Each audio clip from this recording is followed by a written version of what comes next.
Les Ougandais attendent une décision judiciaire suite au récent scrutin présidentiel. Les candidats de l'opposition ont déclaré que le vote n'avait pas été libre ni équitable et ont lancé une pétition la semaine passée. Désormais, certains Ougandais s'interrogent sur l'indépendance des juridictions dans le pays. Reportage. 2 semaines déjà se sont écoulées depuis la fin du scrutin présidentiel et la vie dans la capitale Kampala semble reprendre son cours normal. Mais sur le plan politique, les réactions sont partagées à la suite d'une pétition déposée devant la Cour suprême cherchant à remettre en cause la victoire du président Yoweri Museveni.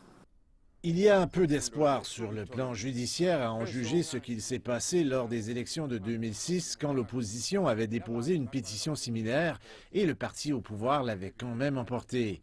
Nous n'attendons pas grand-chose.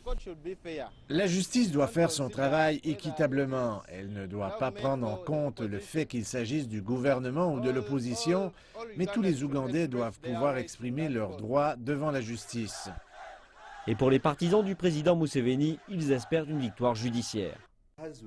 Comme nous avons remporté les élections, nous remporterons de la même manière une victoire face à cette pétition. Il ne va pas l'emporter car il est l'un de ceux qui désignent les juges. Mais il va l'emporter car tout est très clair quant à sa victoire dans de nombreux quartiers. Cette semaine, le président Museveni a reçu une copie de la pétition des députés représentant Amama Mbabazi qui est arrivé 3e du scrutin. Et la Cour a débuté ses auditions lundi. Le principal concurrent, Kizza Besigye, qui est arrivé second avec 35% des voix, n'a pas déposé de pétition devant la justice, mais souhaite un audit indépendant.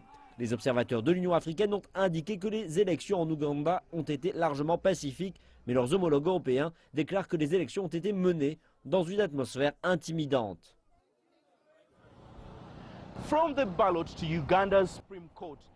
Des bureaux de vote à la Cour suprême ougandaise. Les 9 plus hauts juges du pays ont 30 jours pour se prononcer sur la pétition avant une décision attendue le mois prochain.